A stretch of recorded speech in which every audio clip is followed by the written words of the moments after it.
channel I got up. Hello, guys. Welcome to Creating the Conversation podcast. We are honored to have you, everybody, whoever's listening to at this moment in time, and hopefully who will be listening to us in the future as well. And of course, ladies and gentlemen, a lot has happened this week. Once again, they've gone down to the, some places, some cities, and very controversial. In fact, I was watching the news this morning. My mate Ivan, I was watching the news this morning, and it has gone crazy in Manchester, Greater Manchester. People are screaming and shouting, saying, "No tier 3, no tier 3, mate. We don't want this. You can't lock us down, bro. What are you doing? How are you feeling? How's things at your end, mate?"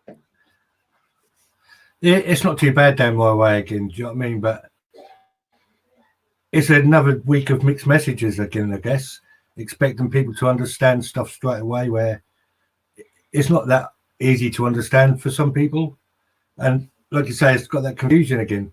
Look at Liverpool; they've got it pretty bad as well. Do you know what I mean? So there's no easy solution to this COVID thing. Is what we're learning, I think, and we are finding different ways to adapt. Which is that a good thing or a bad thing? I don't know. I think it's good if you trying adapt to get back to normal. I think, but if you're adapting, trying to get some normality, I think that's a good thing. But the thing is, it is creating this massive gash in the community, in our society at the moment. The Northerners are saying to the Southerners, "Hey, 1 minute, you got us on tier 3. Where the hell are you?" Do you know what I mean? And it's not really going down that well. No, it's sort of like creating another north-south divide that's not really needed. Do you know what I mean? It's the same with that mask argument. We keep talking about that.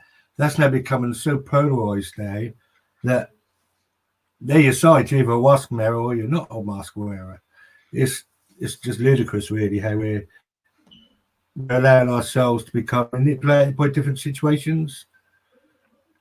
But that's life. We live and learn. We do. And I think this is something that as a community and as a people, we need to unite on this.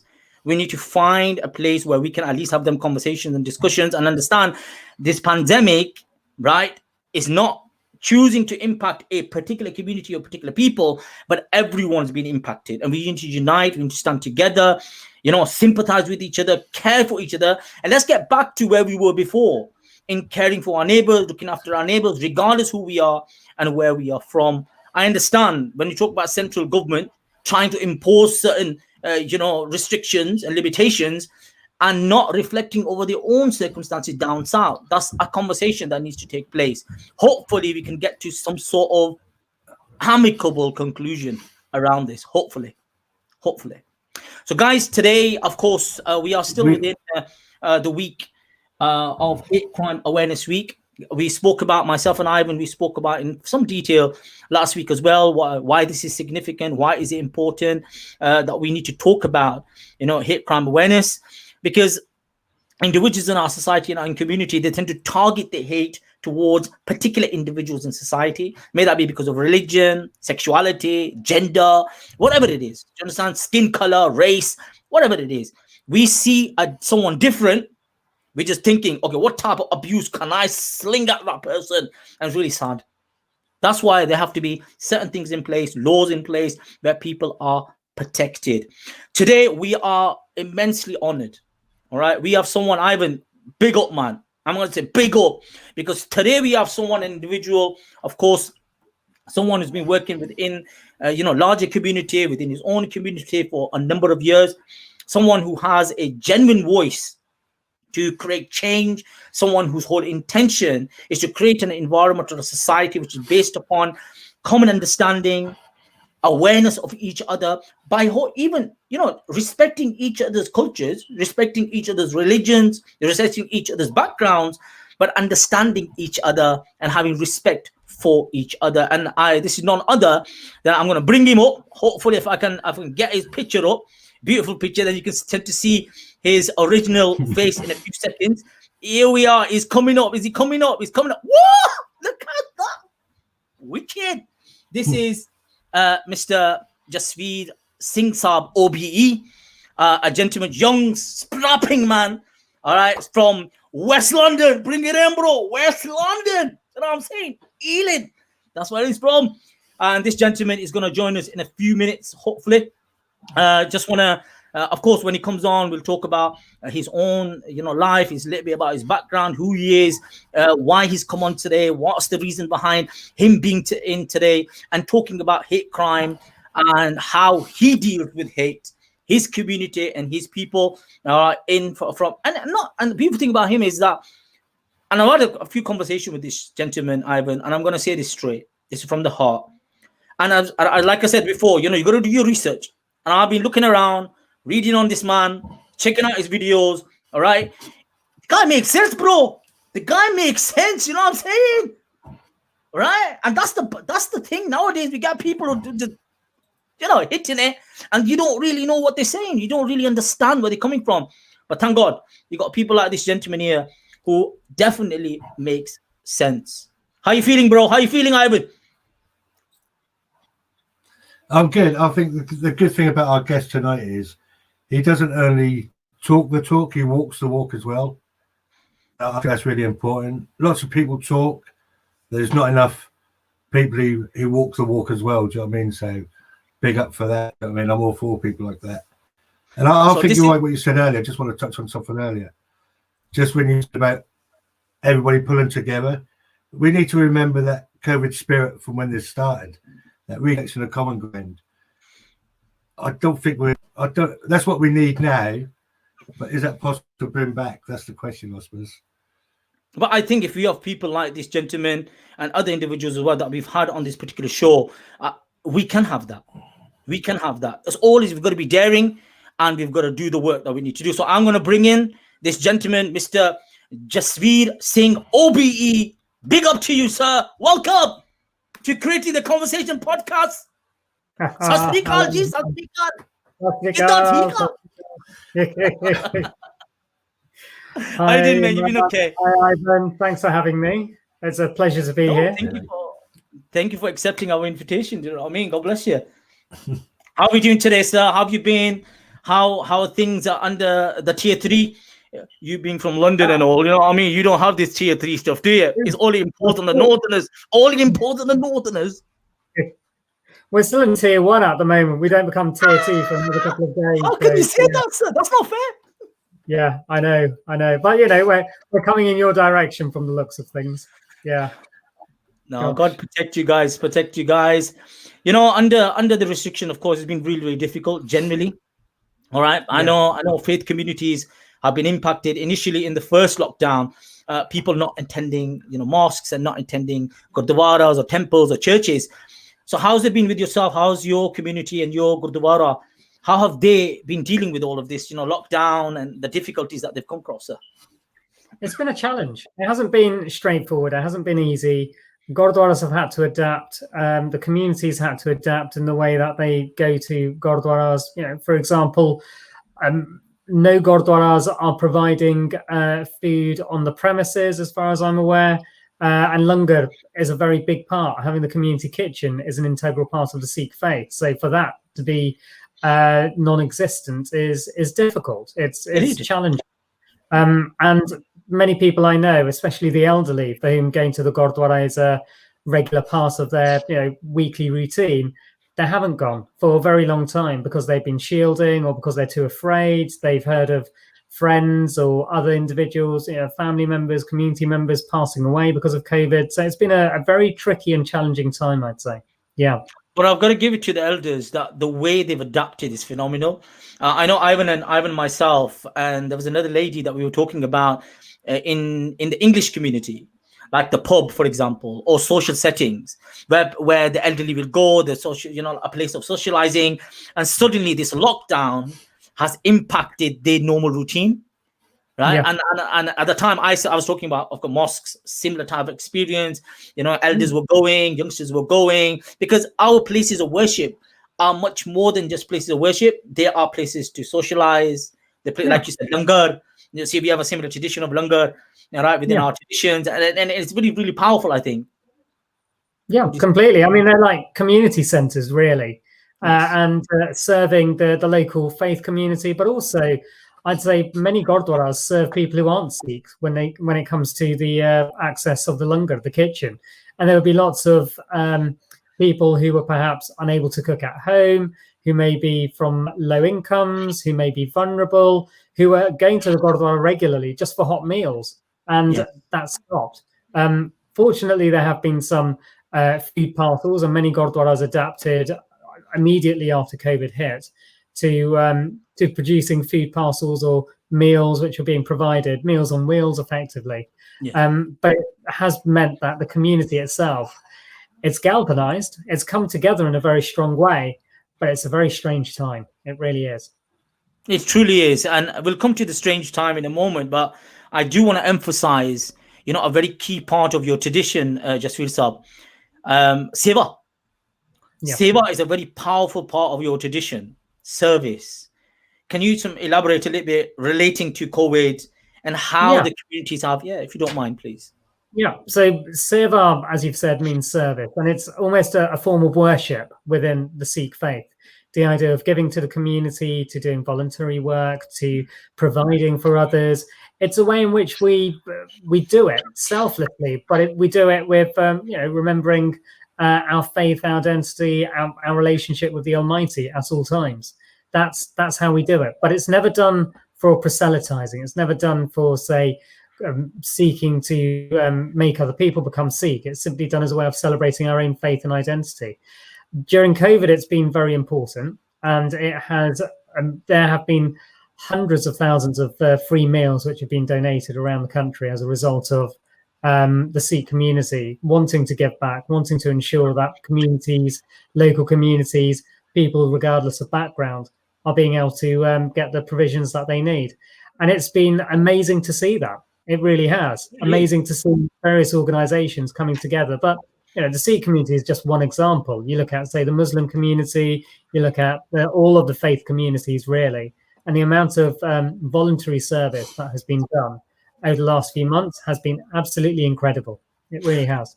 I wanna bring this forward because we are talking about hate crime awareness week. Even though we have so much seva, we have so much service, we see it as our duty. It's within your tradition, it's in my tradition, it's in many other traditions of faith, on even non-faith. They have this idea of caring for the other. But even then, we tend to be on the receiving end of some major hate. Even though our traditions are based upon helping and supporting people. Why do you think that is? It comes from ignorance, really. It comes from this sense of othering, scapegoating, one could argue, lack of people who are from diverse backgrounds in a local area. It comes from all of that. But it doesn't necessarily come from, it's difficult to say. I almost want to say it doesn't necessarily always come from a place of malice. It comes from a place of lack of understanding. And I feel that most people, if you challenge them on their hatred, you can get them to change their views, but you need to be willing to challenge them in a language that makes sense to them. That's what it comes down to. Yeah, just I think that's a very crucial differentiation that you've just made, that, it's not always from malice. And this is what's really, even in nature of my work, I know Ivan's experiences are very similar. It's more to do with ignorance, the fear of the other, in the sense that we don't know the other. And hopefully maybe Ivan can shed some light about when the people that he hated, once he started to get to know them, what happened, mate? And that's what I was going to add. From my experience, it was othering. But for me, it wasn't from a place of malice either. I had genuine concerns back then.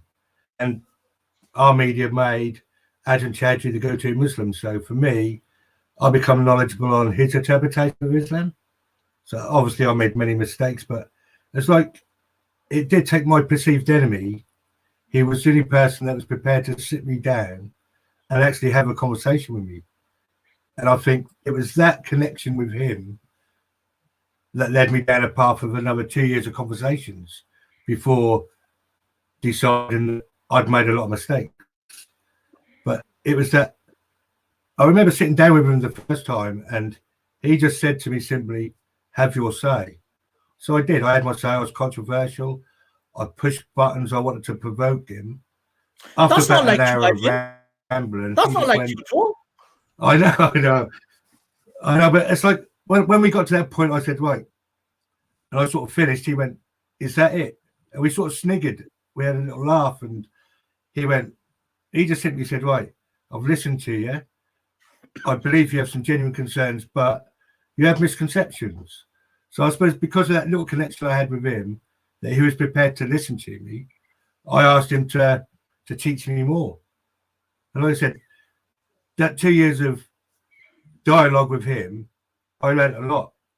I learned not only was I wrong on a lot of things, but I rediscovered the human connection again. I try not to see labels nowadays as much as I can. And it makes a difference. I think Jasvir Saab, you're right to say it is based on ignorance, and Ivan himself is a living example of this, and that's why I chose that he shares his story. But Jasvir Saab, sorry, I keep saying Jasvir Saab. Do forgive me. I have a habit of doing that. So forgive me for that. I feel like it's too polite for me, but thank you. Yeah. You're welcome. Jasvir Saab is very respectfully done. It's like, Sir Jasvir. Yeah. Hopefully you will get that. Yeah, I'm watching for it. I was going to say, yeah, as a professional barrister, I was reading something that you got into. I don't know, maybe you could clarify this. The reason why you got into the legal profession was that you, something to do with your auntie, was it? Something like that. Maybe you could touch on that. But ultimately, what would be, as a professional young Asian Sikh gentleman in Britain, all right, as a barrister in the legal profession, how has been your experience, all right, when it comes down to hate? You're a practicing gentleman, you understand, you wear the kolla as well, you pug as well, all right, and of course you must adhere to all of the traditions. So how has been your experience, sir, as a young Sikh gentleman? It's been interesting. So one of the reasons why I got into becoming a barrister was because, and I was reminded about this once I was a barrister by my mother. He said, by my parents. He said, you do realise that when you were 8, your a family member was going through a divorce, and it was a tricky divorce at that time, and you said, oh, when I grow up, I want to help you have a divorce quicker. Oh, wow. And this was as an 8-year-old, and here I am now, much older than 8 years old. Yeah, exactly. Helping people with their family breakdowns, really, and helping them when they're at their most vulnerable. It's been interesting, I have to say, as a barrister. I go into the courts, I speak to judges, I get a lot of respect, but then I also get a lot of interesting looks, or not a lot. I think that's probably over egging the pudding. But there have been times where I, for example, have gone into a court and I've been mistaken for being the interpreter, or been mistaken for being the social worker. So I'm not seen to be a lawyer automatically, whereas most other people, if I wasn't, say, Asian, if I was, say, white English, and I was going into court wearing a suit and dressed the way that I am, I probably wouldn't be misinterpreted or confused for being either of those. So jokes aside, I'm just going to say something here. Yeah, to you. That were you wearing salwar kameez? No, you're wearing a suit, weren't you? You're wearing a suit, nice, beautiful tie. I think what you need to next time is Jasvir Singh barrister. There we are. I just need to have a little name label. Yeah, there we go. Yeah, listen, that's what I am. How dare you call me what you call me? You know what I mean? Sorry, you were saying, sir. No, not at all. It's interesting. I think, I've experienced a bit of racism in my time as a barrister. I've experienced it from some judges in the past who've taken a particular dislike to me because I'm a bit mouthy and bolshy and don't take any nonsense. But I also speak respectfully in court. So if there's something that I disagree with when it comes to a judge, I'll say it because I'm looking after the interests of my clients. I'm not going to keep quiet about it and not say a word. I want to make sure that my client's getting the proper representation that they deserve. But that does mean sometimes I have to have difficult conversations or difficult arguments, legal arguments with a judge. But it is what it is. No, but when they talk about, because at the moment, of course, we're discussing nationally, internationally about Black Lives Matters, and a lot of people from certain ethnic minority communities, they're making a massive case that Britain, regardless of what professional background people might be working, is institutionalized. There's institutionalized racism, right? There's institutionalized bigotry. There's institutionalized discrimination. As a professional, like you're saying at the moment, these are professional judges. These are people from the legal profession. They know the law. Well, that's the thing. Do you think it's much more complicated than that? Sorry. It is. It's much more complicated because it's a difficult one, because and this is where it becomes quite complicated, quite complex actually. Just because a judge has a particular approach towards a particular ethnic background or a particular individual turning up to court who may be the only person of color in the courtroom, that doesn't mean that the judge is then making the wrong decision when it comes to the case itself. It may well be that there is a racist undercurrent in the approach that the particular person is taking. And when I say a judge, it's probably 1 in every 200 judges that I've encountered. So it's not many, but it's enough to leave an indelible mark on my mind. And it's about, probably count the number of judges I've come across who've been like that on my hands, on my fingers. But it's still been enough to leave a lasting impression. I've been a barrister for 14 years. And it's one of those things that when anything of that nature happens, you remember. And you do. And if a society simply says, if the British society claims that we are the champions of equality, we are the champions of we fight against discrimination, it's about standing together, it's about, we don't care what color you are, we don't care what religion you are, we don't care what sexuality you are, we don't care what your genders are. But the truth of the matter is something different. I would say that, I'd say 99% of the people in the country probably don't have an issue with people of different backgrounds. They may not be aware of them. They may have ignorance. They may not have any connections with them, but they don't have any necessary problems with them. It comes to the 1%, and that 1% can be very vocal. They can be very active, and they can be the ones who are the instigators of trouble within society as a whole. But that 1% can often seem more like, let's say in a single day, how many people do you think you'd meet? If you're just walking down the street, pre-COVID times, you'd meet about 100 people, potentially, over the course of a day. At least one of those people you meet on that day may be racist. And if you encounter that racist encounter on a regular occurrence because of that one person who gives you a dirty look or says something as you walk by or makes some sort of animal noises or sounds, as has happened to me in the past, or says something like, oh, you must be the interpreter. There may be low-level microaggressions, but it builds up over time. And it's just unfortunate in that society.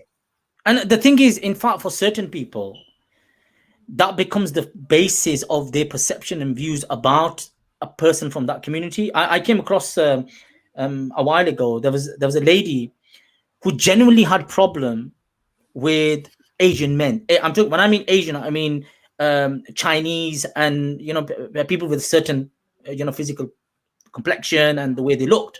So from that particular background, you understand?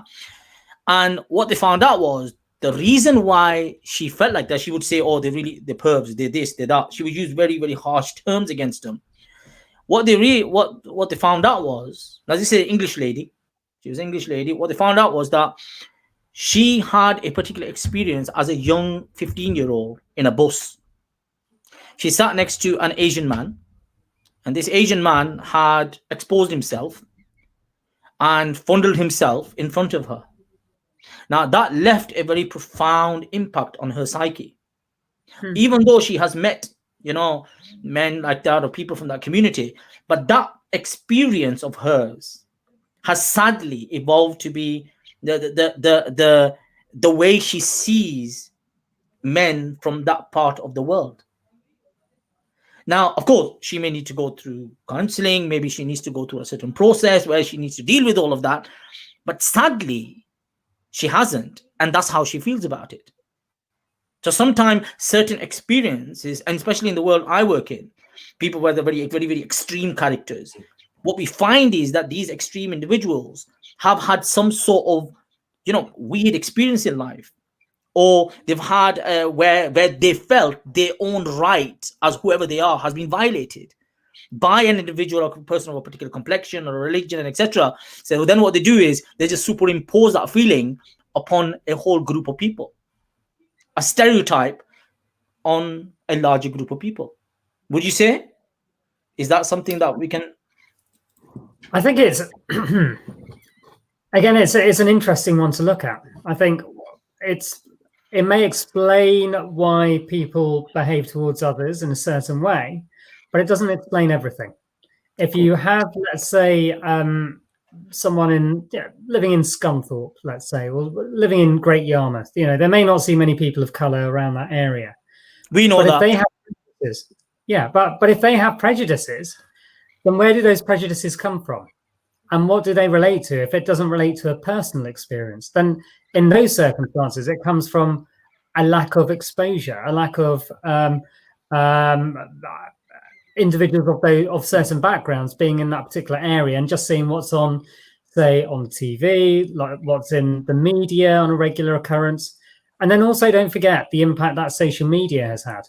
It's very easy to end up in an echo chamber where all you're hearing are the same views from people you've known for either a very long time or people who share your own views. And so that becomes your view of the world. You see the world through that lens, and you don't necessarily see the world through the lenses of, say, other individuals. And it's sad.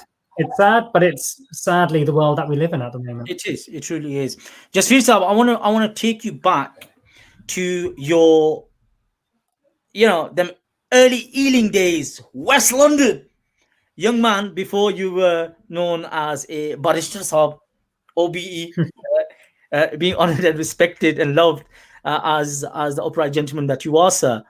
I want you to go back there and share with us your story, your own experience in living in London, if you don't mind, please. Thank you. Sure. Well, I'm a Londoner born and bred. I've lived here for all my life, and when being born and brought up in Ealing, I really appreciated it. I look back on it and I look at it as being an amazing place to have been brought up in. My friendship circle, even now, many of them are from people I knew from school, but they're people from different backgrounds completely. And it's been, when I speak to other people who went to the same school that I did in West London, if they were, say, a few years older than me, they have said, oh gosh, I experienced so much racism, I experienced so much bullying because I was Sikh, because of my turban. When I was there, I didn't experience any of that. I was very fortunate to have gone to a school where, 20 years ago, 25 years ago, on the curriculum, the teachers were talking about South Asian history. They were talking about partition. They were talking about India and Pakistan. But that's because it was such a diverse place to be growing up. And that was in addition to, say, talking about the Nazi Germany, talking about the Tudors, talking about British history or European history generally. And it was a place where I felt as though I was respected. And it's a place that I still have a close affinity to. But my friendship circle, there were people there, one of my closest friends, he loves to describe himself as being a friend of Sikhism. And he's white English. He can trace his lineage back to the Norman invasion. He's really comfortable wearing a turban. If we're going to, say, a Gurdwara together, he's happy to wear a turban. I'm the one who has to tie it, so it takes a while, but it's that sort of a thing. And those are the sorts of friendships I've had. And, for example, when it was, I've cooked for friends of mine when it's been Ramadan, for example. I've been in the kitchen just warming up the food, getting dinner ready, because I've eaten that day. They haven't. And so they need to eat. So make sure that the food's ready for them.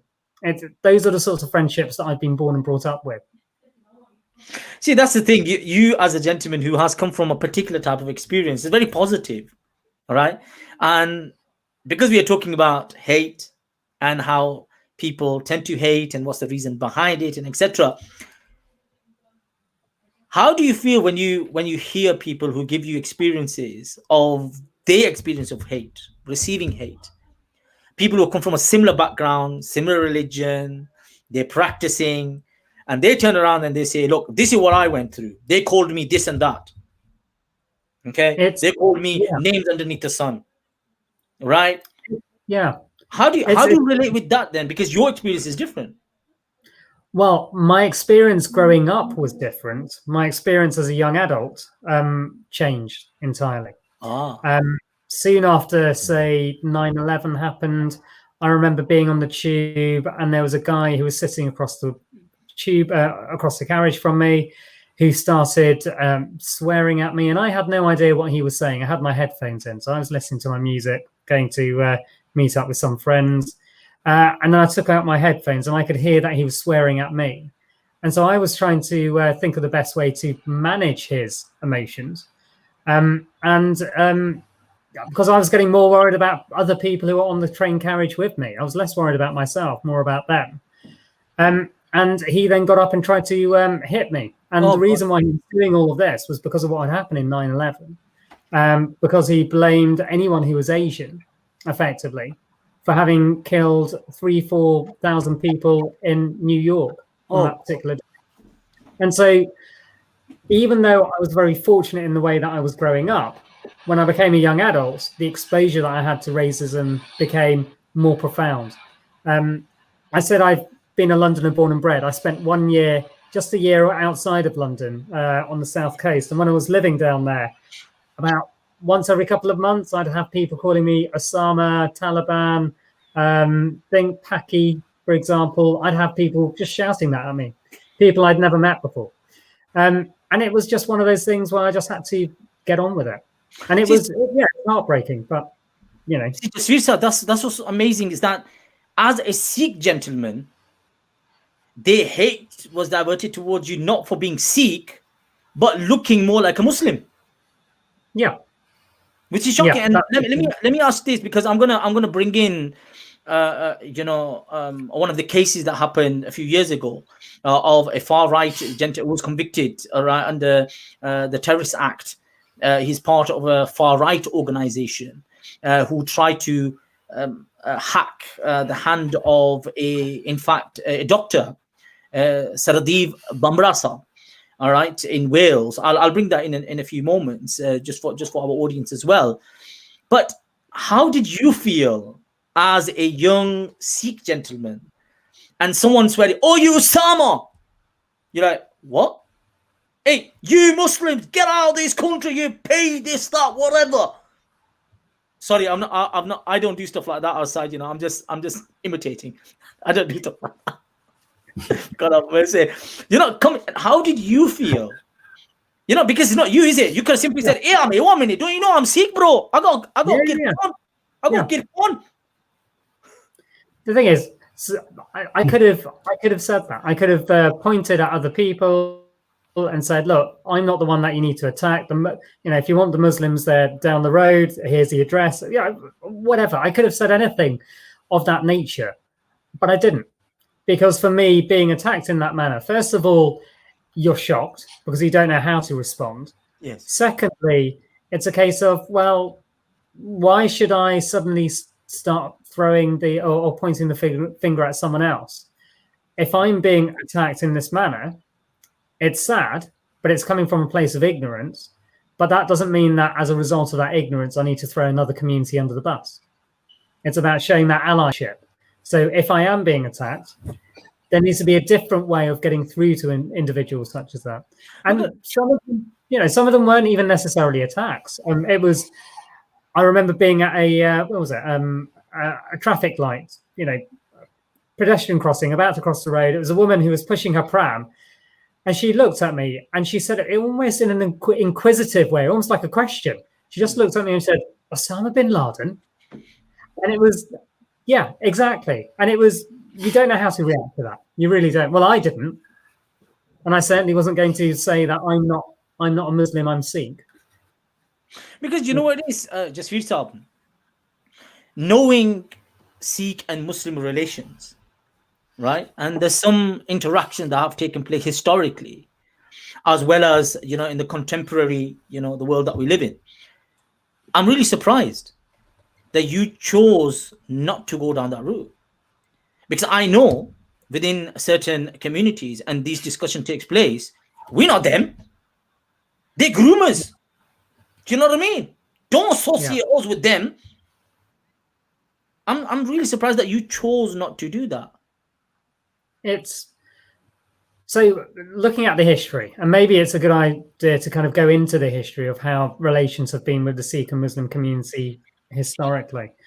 The Sikh faith evolved in it was founded 500 years ago or thereabouts by Guru Nanak. It was around 1500 thereabouts that the faith started itself. Guru Nanak was born 550 years ago.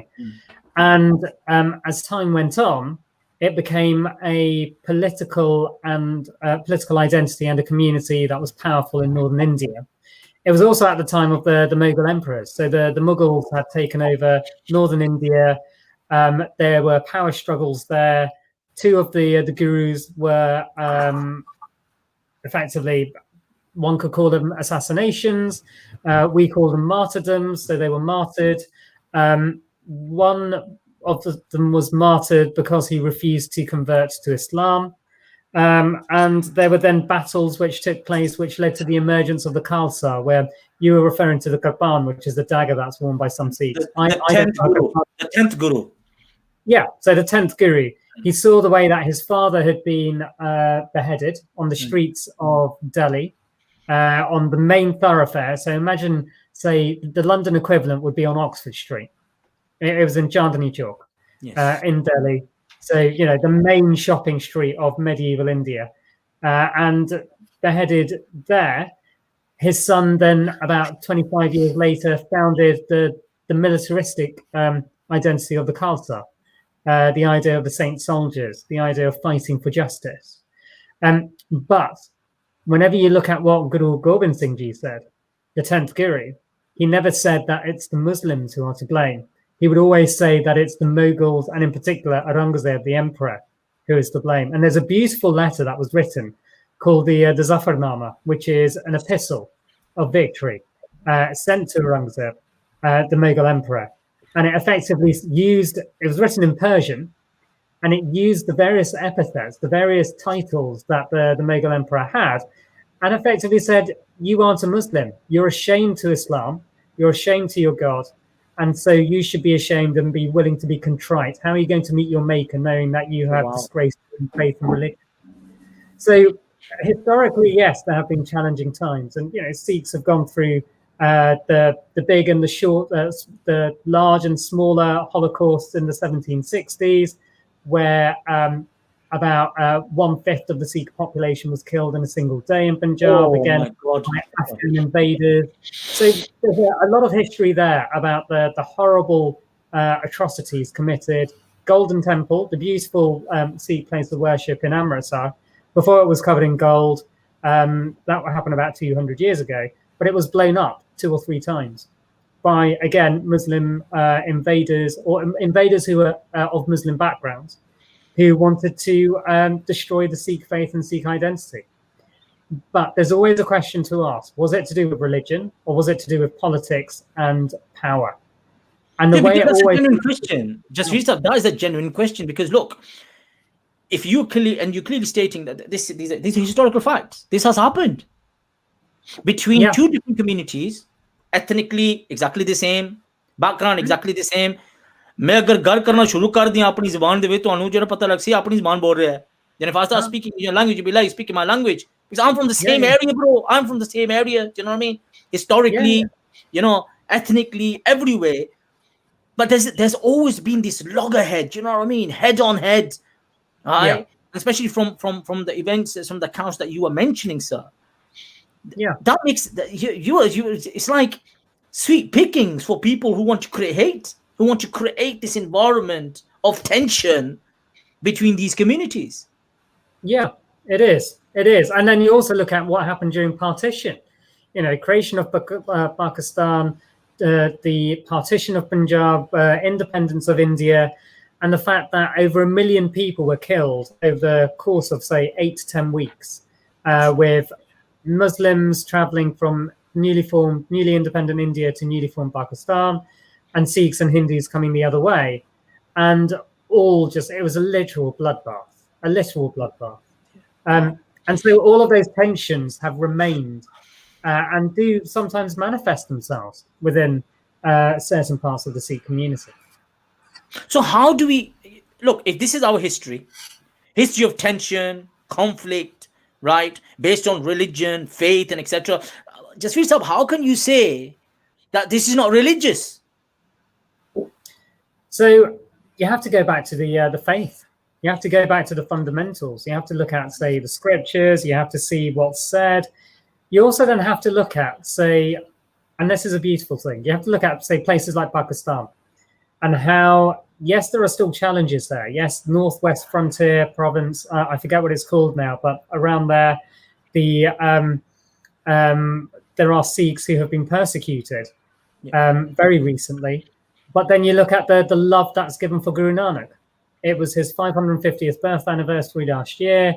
And the Pakistani government worked with the Indian government to build a literal bridge between the two countries to bring them together, just so that pilgrims from India could pay their respects at the place where Guru Nanak spent his last years and where he breathed his last.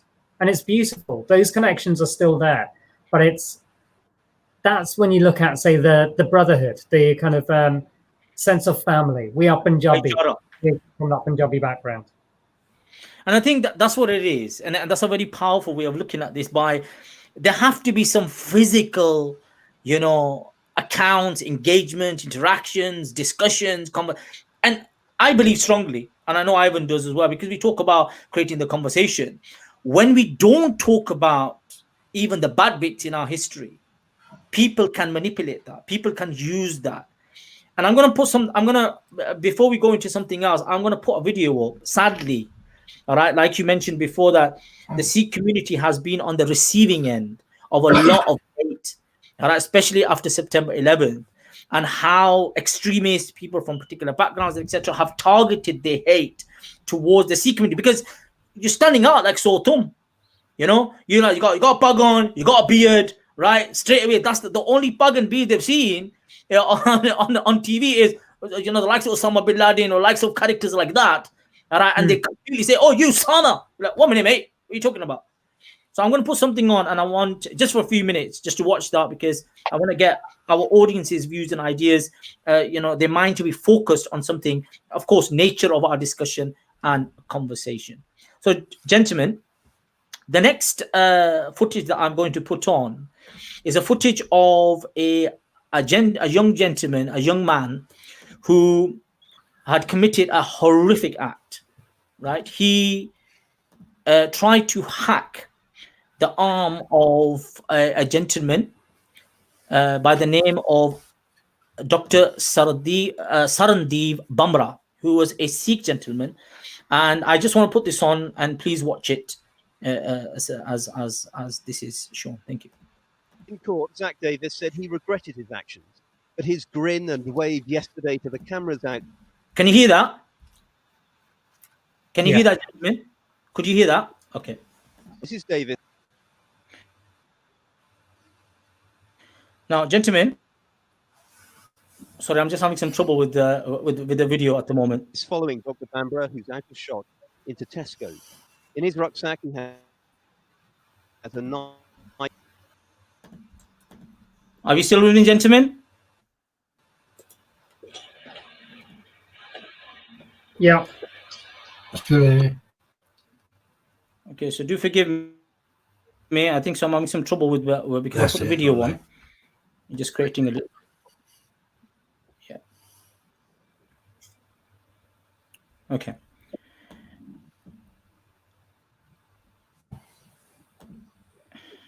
Okay. Now, this footage that you just seen, of course, is of an individual who is connected to a particular far-right organization. Now, he convoluted, right? So there's a sense of convolution between individuals who have a particular understanding of what religion and faith is.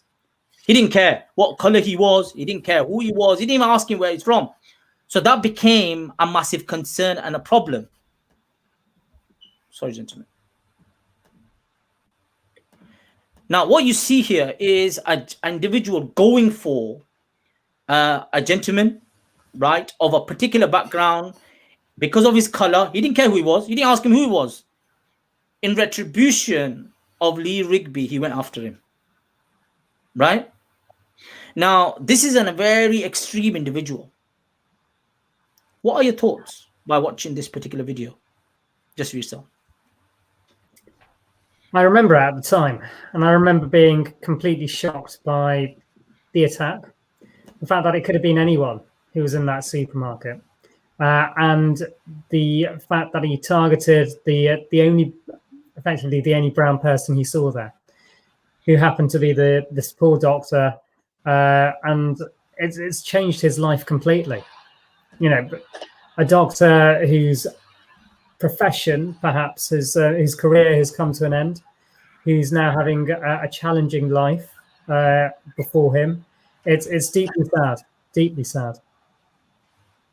Yeah. This is Sarandeep Bamra Saab, a young Asian Sikh gentleman, right, who was just going normal day, just going for shopping and etc.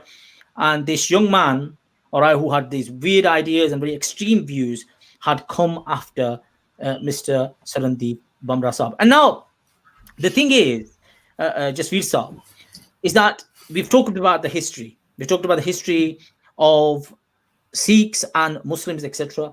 We have seen there has been a lot of tension. Coincidentally, even extreme organizations, sadly, they tend to look at the Sikh community, all right, and hate is hurled towards them just because they look very similar, all right, to Muslims.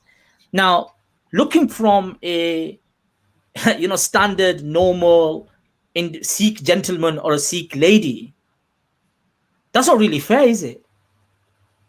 Because why are they being targeted? Why are they on the receiving end of this hate when it's someone else? How would you feel about that? Just for yourself. It's not fair for, say, anyone to be on the side of receiving hate. It really isn't. The actions of one individual do not then, I mean, let's have a look at Zach Davis.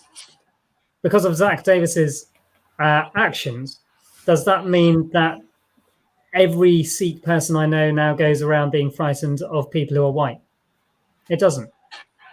It was one person, it was an individual whose actions resulted in what happened. And I think that's how we need to be looking at the world. It's sad, it's tragic, it's horrible, it's horrific. But terrorist acts of that nature, are always carried out by individuals.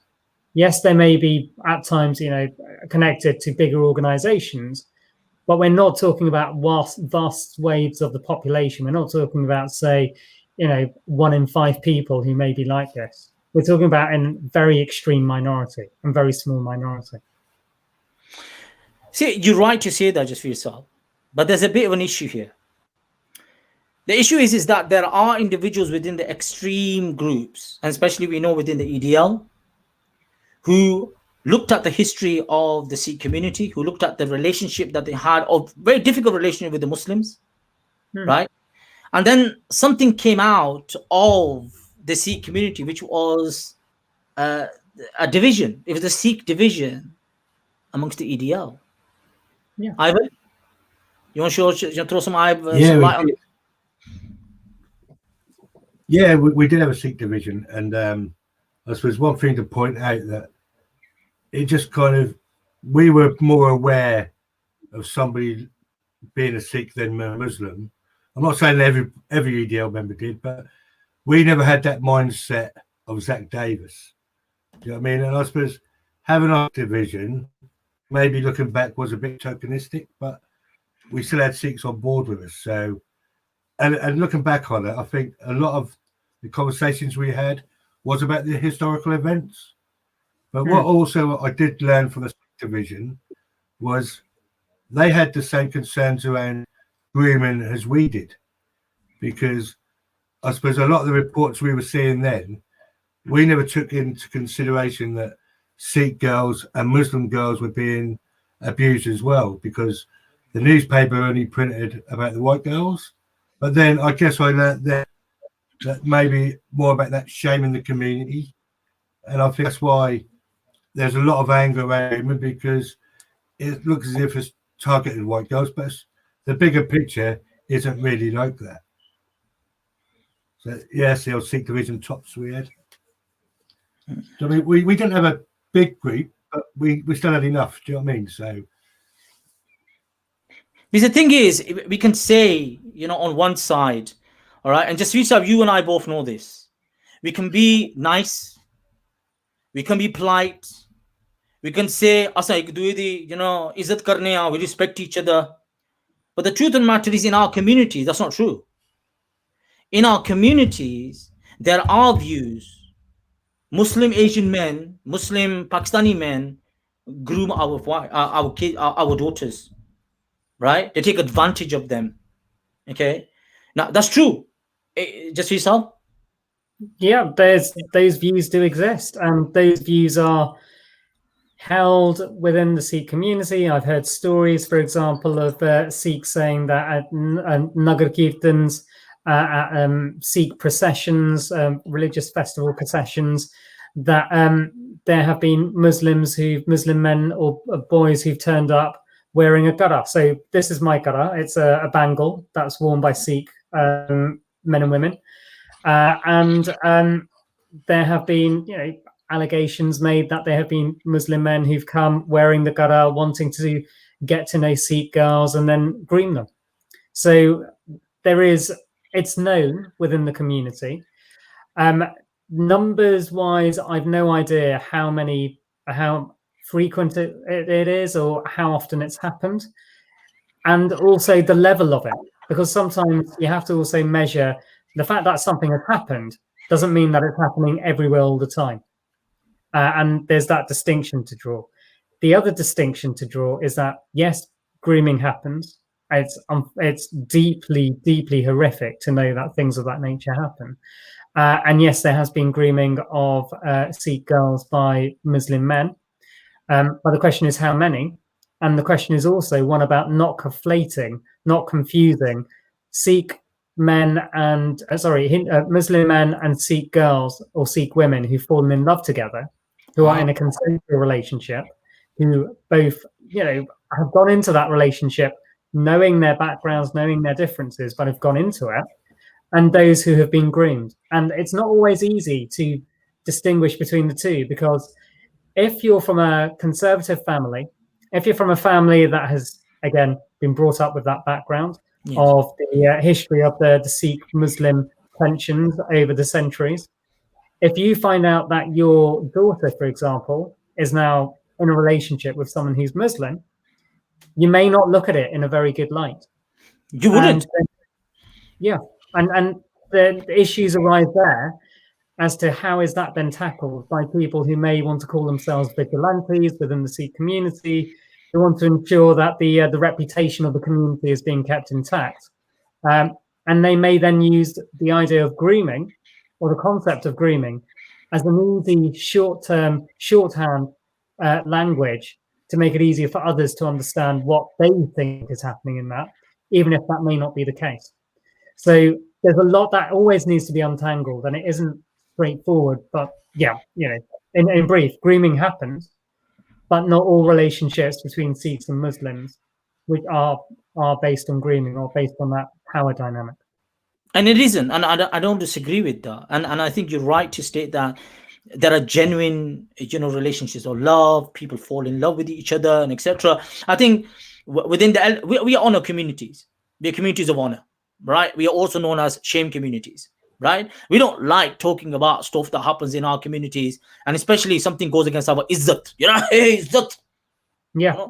You know, that we have that. Now, we know within our Sikh brothers, within our, you know, Muslim brothers and etc., we have this. And especially if you're from a particular part of the world.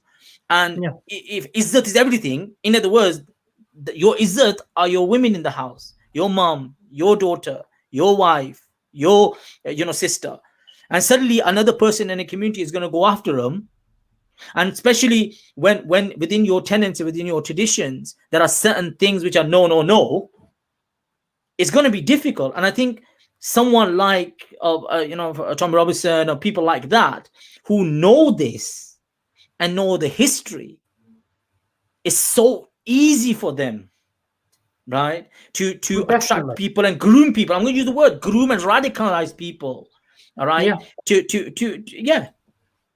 And it happens. I mean, I remember going to, when was I? I was in Birmingham. This must have been about 3 years ago or so. I was just walking down the road, and a guy who was on a bike stopped on his bicycle. He was a skinhead, and he said to me, "Oh, I know you guys. Yeah, you guys are all right, aren't you? Yeah, Tommy said that you guys are Sikh. You guys are the good ones. Yeah, it's the Muslims we need to be careful about." Those were his exact words. So he's someone who is from an extreme right background, who's effectively been informed about the Sikh community.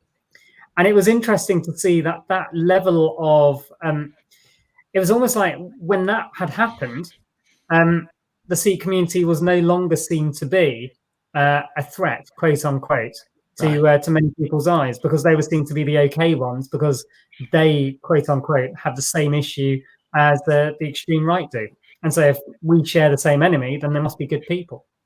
And it was that mindset which I guess fed into the Sikh division, Ivan, at the EDL.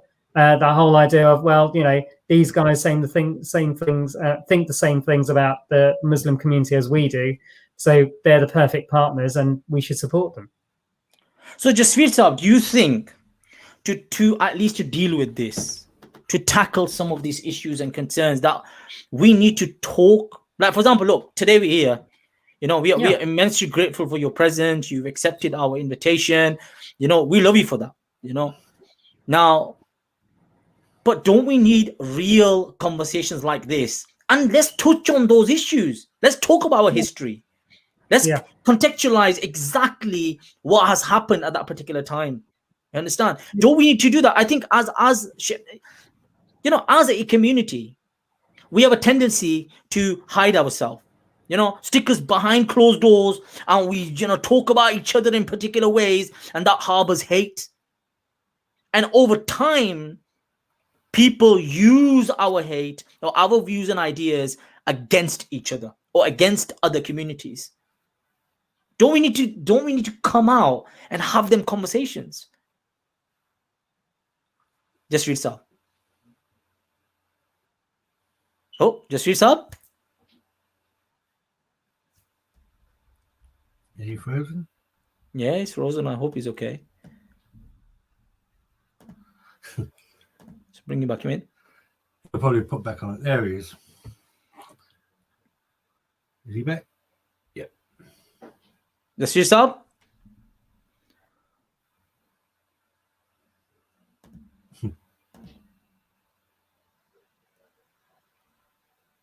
Oh, he's gone out. It's going to probably come back in again in a few moments. Yeah. So, guys, Argin. Very good. Are we back? Oh, he's back. Peace on you, brother. Peace on you. Welcome. Technology. See, this is what I was going to say. We're talking about these issues. I think if you were physically sitting in a room and we bash this out, I tell you, it'll be amazing. It would be awesome. Right? Yeah. And I think technology has its own problems, like we just did. All right, we just stopped suddenly, frozen. Yeah. But would you say, just yourself, that that's something we need to do proactively? We need to get into spaces. Yeah, go for it, sir. Yeah, we need to have difficult conversations, and we need to be able to talk about things openly. We shouldn't brush things under the carpet, but we should also talk about things in a measured way. So, you know, like the grooming issue. Yes, grooming happens. Grooming is a problem. But when you look at the numbers, you'll find that the vast number of Sikh women who are with Muslim men are in consensual relationships. And it's the family or members of the community who are unhappy with that, rather than the person being groomed. Now, if you speak to family members, they may say that it's grooming, because this is a girl that they brought up in a Sikh family, in a loving family, and she's decided to go against that. And the only way that could happen would be if she's been groomed. But if you speak to the girl, or you speak to her friends, they may say something completely different. And I think we need to be open to have difficult, challenging conversations, ones where we're effectively, you know, laying ourselves bare. laying our emotions bare, talking about things openly, and nothing's off the table. Nothing's considered to be taboo, but we do it with respect. It's always about the respect. It is. I was going to say, let's become English. Let's be English about this. Bring it out onto the table and let's talk about it, mate. Yeah. It needs to be done. And because as Asian communities, we have a problem with that. You and I both know this, and Ivan knows this. We don't like talking about issues like this. All right? But you're right to say, until we don't bring it out, we don't bring it onto the table, some of these issues are not going to be resolved. All right? We're not going to understand. Yeah. But it's interesting to kind of, it's also about self-identification. I mean, I consider myself to be English. I'm English, I'm Punjabi, I'm Sikh, I'm brown. Those are parts of my identities. But again, other people may not see that. And I've had people say to me, well, you can't be English, you're brown. And it's, well, hang on a second. Have you heard me speak? You know, it's that kind of stuff. Yeah, exactly. not only that, and I think you've just done something very, very powerful, really, because one of the key things that you have been a massive advocate of is something called the South Asian Heritage Month. And when someone says, "Oh, you're brown and you can't be British," all right, suddenly you've said, "1 minute, I think you need to be educated. You need to be told that, yeah, mate, I'm more than what you think I am." Do you know what I mean? Yeah.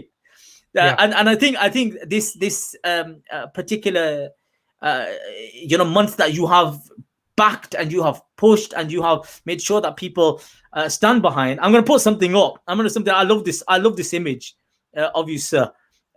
Hope you wouldn't mind me sharing this particular image. Hey, look at that! Selfie karne nahi. What's going on there, sir? Tell me what's going on, Jasvir Sahab. So that's last year, and as I said, last year was Guru Nanak's 550th birth anniversary, and we had a massive event at City Hall. You can see Sadiq Khan there, the Mayor of London, who hosted us, really, and we had about 300 people there on the day. And again, it was about bringing communities together. So South Asian Heritage Month, it's every year. It runs from the 18th of July to the 17th of August. We had our very first one this year, but the aim of it's threefold. It's to celebrate South Asian identity, culture, heritage, arts. It's to commemorate important dates such as partition, such as Independence Days that take place during that month. And then more important than any of the other aspects, is to educate, is to ensure that everyone leaves that month having learnt one new thing, be it things like, paisley patterns and the fact that they are derived from South Asia, the fact that the first factories, for example, they were built in South Asia, and then industrialization brought them to the UK. The language that we speak, words such as bungalow or punch, the drink. Yes. Punch comes from bunj, because there are 5 things we put into it. Bungalow is where the name Bangladesh comes from. Yes. The idea of a flat level. Shampoo comes from Hindi. And so there are those sorts of words which have their heritage within South Asia, but we don't know. And so the more we talk about it, the more we realize that South Asian identity is part and parcel of British identity. One goes with the other. The Kohinoor diamond, I always remember this. The Kohinoor diamond, the world's most famous diamond, was held by Maharajas, was held by Afghan princes, by the Mughal emperors. Where is it now? It's in the Tower of London, and it's in the Crown Jewels. That's where we are. We're above royalty. I love that. Listen, Jasvir Sahab, you're gonna get us in trouble. You don't say stuff like that. Oh God! You know what it is, Jasvir Sahab? Go for it, mate. I said I've learned something new tonight just in the last couple of sentences. I didn't realise all that. Do you know what I mean? So I think what I'm doing is I'm egging you for an invite next year to come up there. Definitely. Oh God, yeah. Well, I think we should do one of these conversations again next year for South Asian Heritage Month. This would be great. I think it'd be wicked doing it live. I think it'd be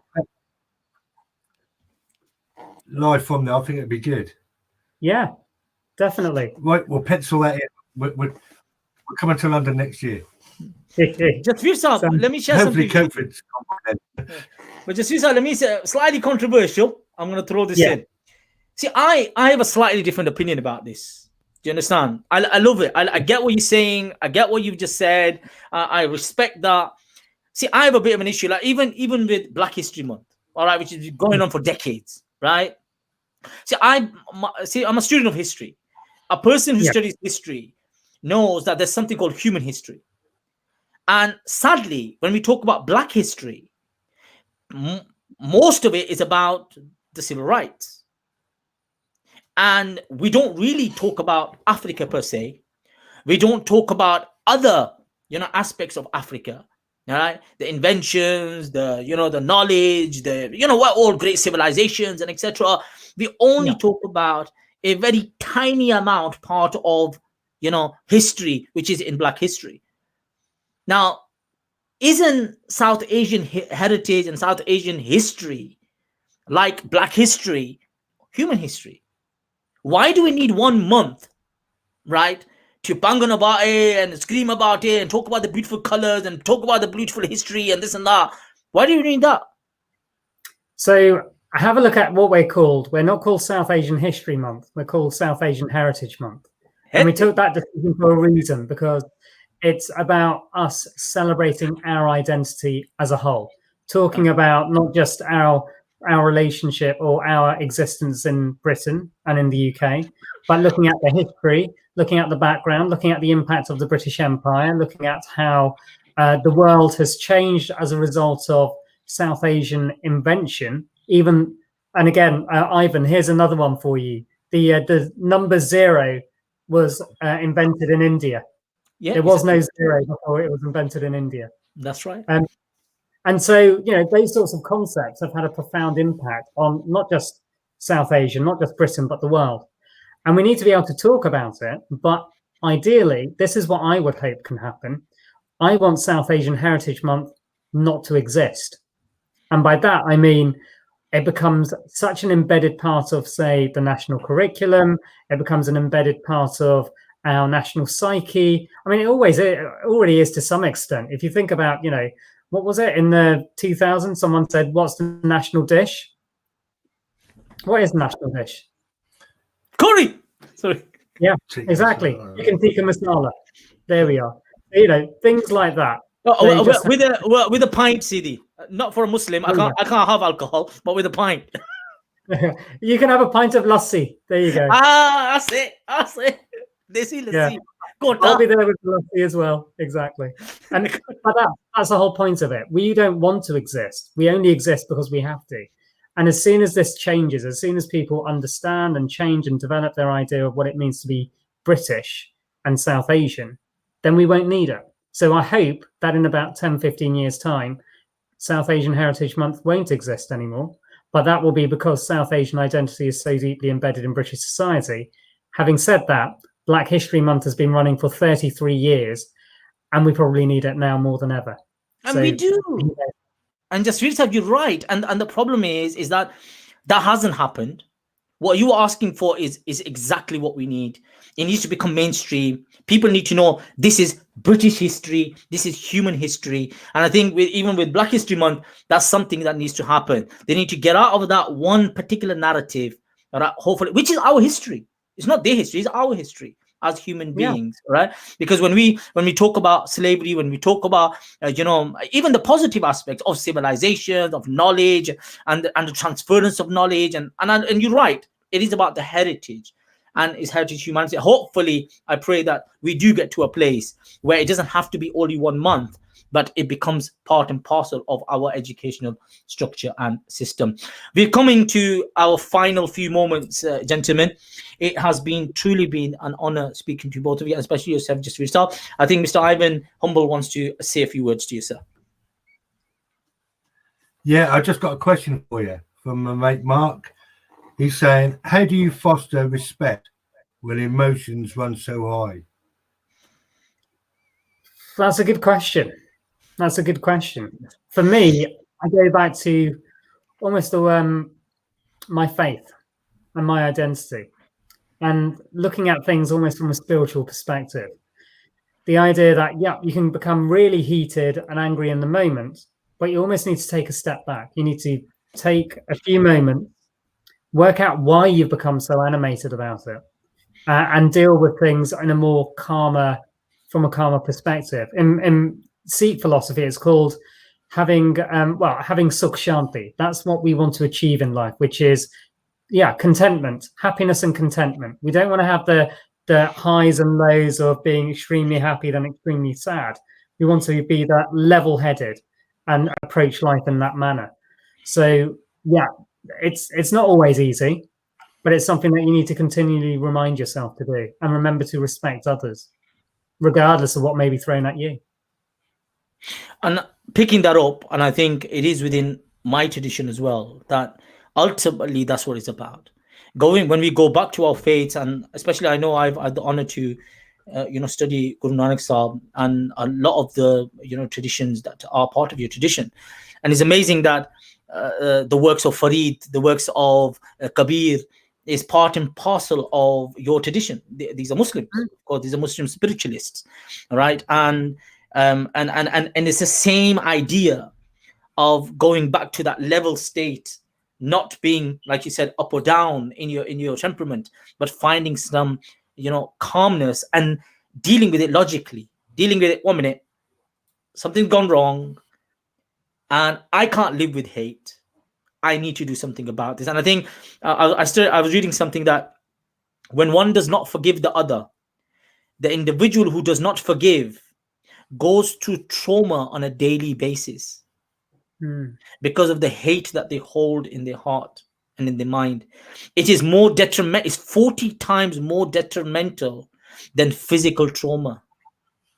When one doesn't let go of that pain that they've had because someone has wronged them, right? So when we talk and discuss about this, I think it's a very powerful way, and God bless you for diverting that towards your faith and your religion. Jasvir Sahib, is there anything else that you would like to share with the community? Hopefully when they listen to you, final words, hopefully, unless Ivan wants to say something else. From myself, God bless you. Go for it, Mr. Jasvir Sahib. Just that it's been a real pleasure being. Oh, Ivan, did you want to say something? Yeah, sorry. I just want to thank you again. You know what I mean? Thanks for coming on the show and hopefully giving people something to quickly think about themselves after the show, because that's what we're about. Just thank you for that. And I'll hold you to that invite to London. Don't worry about that. You make sure you do. I can't wait to see you. And you're on the final word, sir. I think it's always important, especially during a week like this, Hate Crime Awareness Week, to remember that there is always going to be that hatred. Sadly, there is a lot of it out there. But we need to be able to challenge it appropriately. We need to be able to think about how we challenge it without necessarily scapegoating others, and to do it from a place of genuineness and be respectful. And again, it comes back to, for myself, with my own faith, there's a phrase which is used, it's used almost in the very first words of the Sikh scriptures of the Guru Granth Sahib. And it's 2 lines which describe various attributes of the Almighty. And those are without fear, without hate. And I think that's how we should all be living our lives if we can. And God bless you for that, sir. Jasvir Sahib, may God Almighty keep you in a state away from harm and away from hate. And thank you very much for sharing that. Guys, big up to all of you. Thank you very much for listening. And later on, if you're going to listen to us as well, big up to you. Look after yourself and stay safe. Creating the Conversation podcast. Signing out.